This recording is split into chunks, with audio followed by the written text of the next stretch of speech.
All right, we'll continue with our post-race media availabilities for the Coke 0400 powered by Coca-Cola. We are now joined by our race winner, Dale Earnhardt Jr., driver of the number 88 Nationwide Stars and Stripes Chevrolet.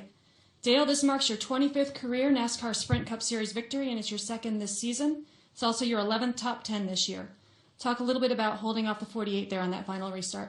I just wanted to get down in front of Denny. I knew Denny's very good at plate racing, and it just didn't make any sense to me to take the outside line with 2 laps to go and give. That just felt like to me the best. You were giving someone an opportunity if you did that on the bottom. So I took the bottom, knowing that they had good potential on top, but we had to do our best on the bottom. And if Denny knew what to do. He's really good here, and I'd just come down whether he wanted to do it. So he could have chose to not push us, but he did, and we got shoved clear there, and I didn't want to get out too far, so I moved up the racetrack to lengthen the line that I have to take around the corner in turn 1 and 2, so that I don't get too far away from them, and to keep them close to me. So when we come off turn 2, they're still close enough to affect my car and push it, and then I can control them a little bit. I don't want to get too far out in front so they get a big run on me, because that'd be difficult trying to block that. I don't like to really get too aggressive on blocking, but I just wanted to be in a position where I could kind of move back and forth in front of the line that could help me. And I felt pretty good about it, to be honest with you. Normally I'm a nervous wreck on those green-white checkers, but knowing how our car was and how good it was, I felt like if I could get clear, I should be able to do everything I needed to do. The car was capable of doing everything it needed to do, so I felt pretty confident, to be honest with you. But Denny certainly made it difficult and had some, he was doing some things that had me nervous. And he got pretty close there a couple times to putting together some pretty strong runs. And anytime you see Jimmy back there behind you, you know he's got the same thing you got, so that's never good. And then he was tough all night. It was difficult to get by him and make passes on him for sure. All right, we're going to open up to questions. Raise your hand, and you'll state your name and affiliation when you get the mic. We'll start with Don. Come up here to Lee, and then go to Jenna. Dale, Don Coble with Morris News Service. As you pulled into victory lane, how shaken were you by what had just happened right behind you? That was real frightening. You're just on the verge of tears, to be honest with you, because you don't want to see. I think that the first thing that goes through your mind is I saw everything in the mirror pretty clearly, and that car really went up in the air pretty high, and he hit I could just see that it was a black object that hit that fence, and so I'm assuming I'm looking at the undercarriage of the car, and I've never really seen a roll cage handle those catch fences very well, and I just was very scared for whoever that was. I didn't even know what car it was, so I was just very scared for that person. And obviously, you think about the car getting that high. What has it done to the catch fence, and is there any danger to the spectators? I didn't know exactly where he hit the fence as far as how far down the straightaway, so I didn't know whether he was in range of the few seats that we've got here tonight. But it was just real scary. I think, I didn't care about anything except for just figuring out who was okay. And then we pulled down to the pit road there, and Jimmy got out of his car, come around, and that's the first thing we talked about. He was frightened as well, and we were just really wanting some information about everybody. My crew, apparently, I saw them on the Jumbotron on the back straightaway. They were down there at the car helping Dylan, and they said that Dylan was good. And then you imagine the news from the grandstands is going to come in a little slower, so you start thinking about that, waiting on that, seeing if everybody's okay there. The racing doesn't matter anymore.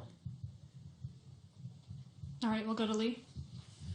You did, to go back to the race, though, you had said prior to the race that this was probably one of the best cars that you ever had. So you just really seemed to be in command of the race, though, up until that point. Is that kind of the feeling you had, that this was one of the best pieces you ever had at this track? Yeah, if you think about our history over the last 2 years, the 88-48 shop has built, in my opinion, two of the best restrictor plate cars in the sport in the last 2 years.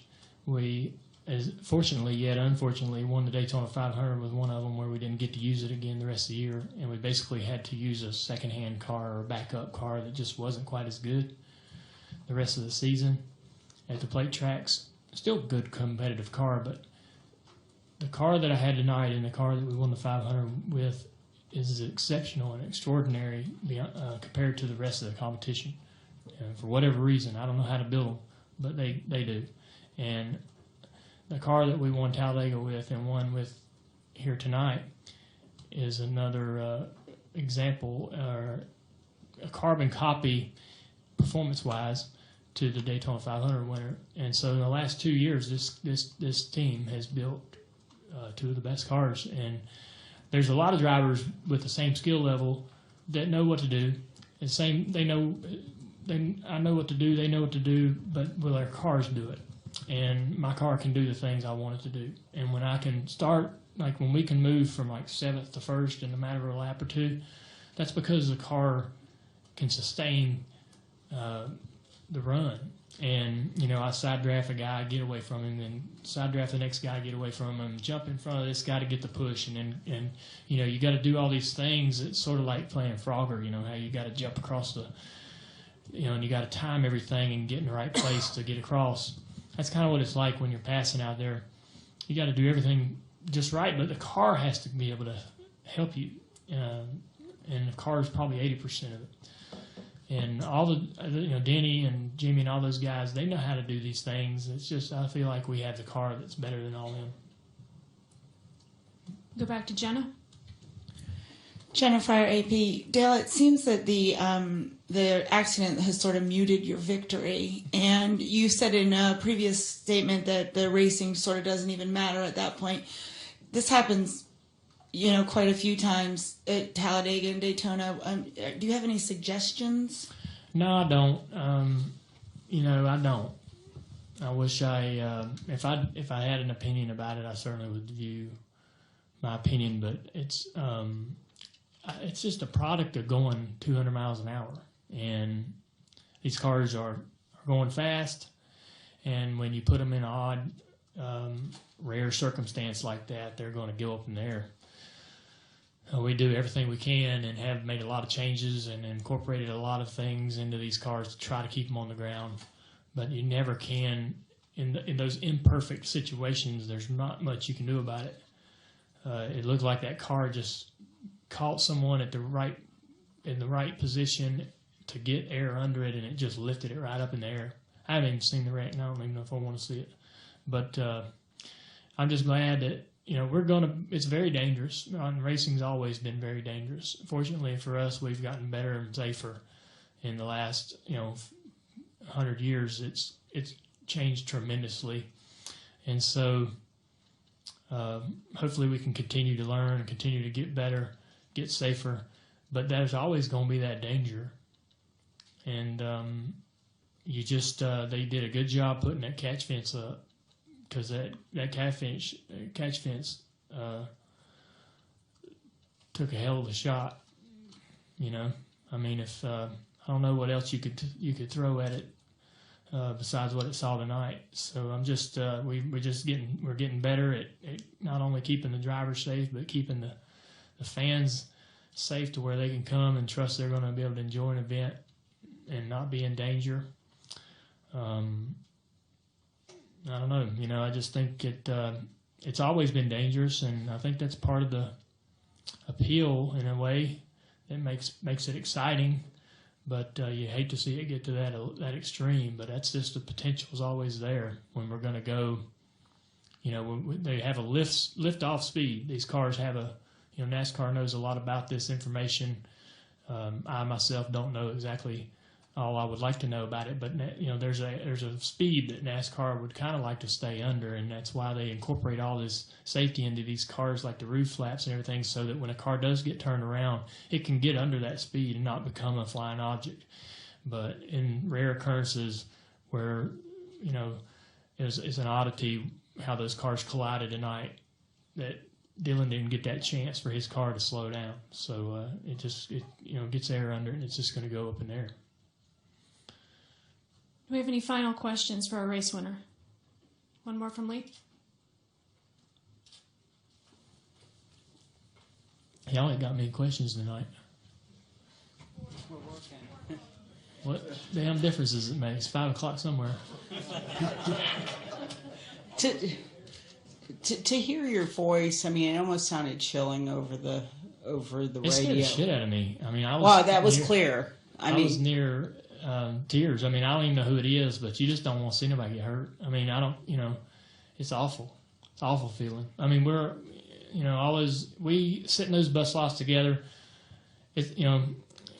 We all have become closer friends, I think, because of the environment. We're all in that bus lot together. It ain't like the old days when everybody's at different hotels and you never saw each other and you come to the track and run over each other and fight and not like each other.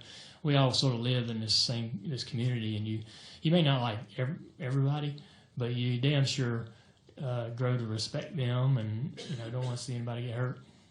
but I mean, Jimmy came in here and said he was kind of shocked that Austin got out and walked away. I mean, you ever question your mortality doing this kind of stuff? I questioned it when I got my concussions, and also I'm sure I went through something when Daddy died, but I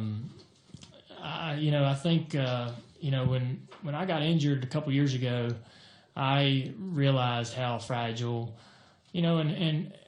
and how close I came to not racing anymore, and how quickly this can be taken away from you. And I think turning 40 also helped me learn to appreciate this a lot more and try to really enjoy the opportunity I have, because I've got such an amazing opportunity. I hate to go on about it, but to be in these cars that I've got, to be with the team I've got, I feel so lucky and so blessed. But when you get older, you definitely start to realize how fragile things are and how lucky you are to be able to be a part of it.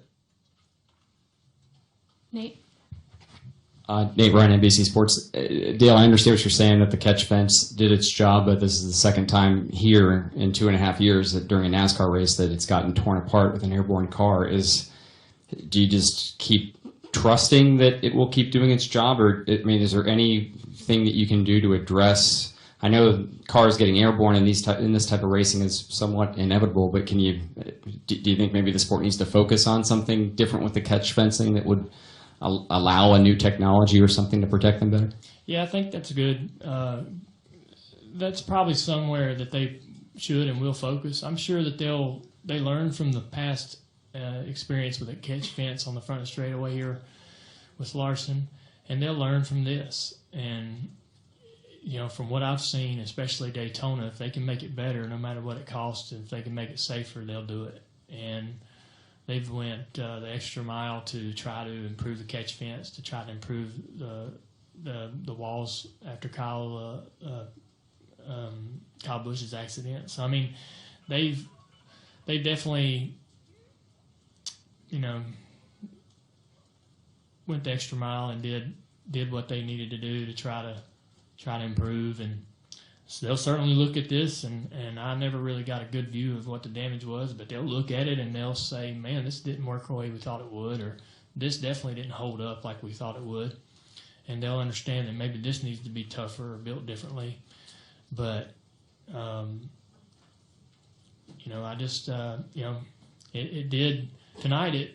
There's a lot of luck involved, but also there's you got to give the catch fence and NASCAR's innovation some of the credit for the fact that we don't have any real serious injuries. All right, we'll go to Godwin for our final question.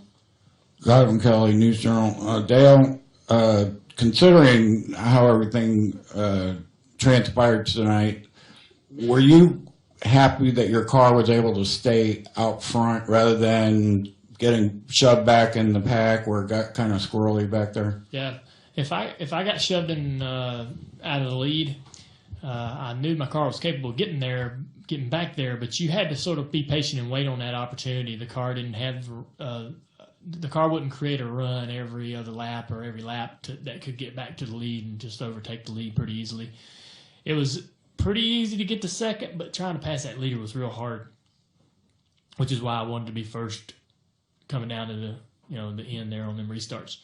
But we got shuffled back a couple times when we sit there and just ran hard and didn't give anybody any opportunity to shuffle us back further until something presented itself, until somebody didn't guard the center or left a hole open or made a mistake that give us an opportunity to get a run and make something happen.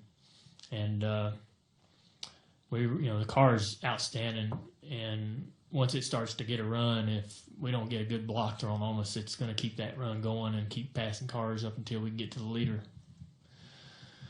So it's a pretty phenomenal race car. But it was definitely, you wanted to be in the top two all night. You wanted to be on that front row on them restarts. You definitely didn't want to get shuffled back too far because it was side by side pretty much from behind the leader on back, and you're kind of boxed in, and you can't really go anywhere until somebody gets lazy or leaves an opportunity, maybe goes a little too high and leaves the middle open where you can kind of shuffle them out or something. There's a couple opportunities that you get runs and maybe go to the top and go 3 wide, but you got to trust that guy behind you to go with you. He might go to the middle and then you're going to the back. So it's tough. You had to know who was behind you and guess what they might do when you did what you wanted to do and see how it went. Well, Dale, thanks for joining us this morning and here, and congratulations on your win Thank you. today. Hope you guys have a safe trip home.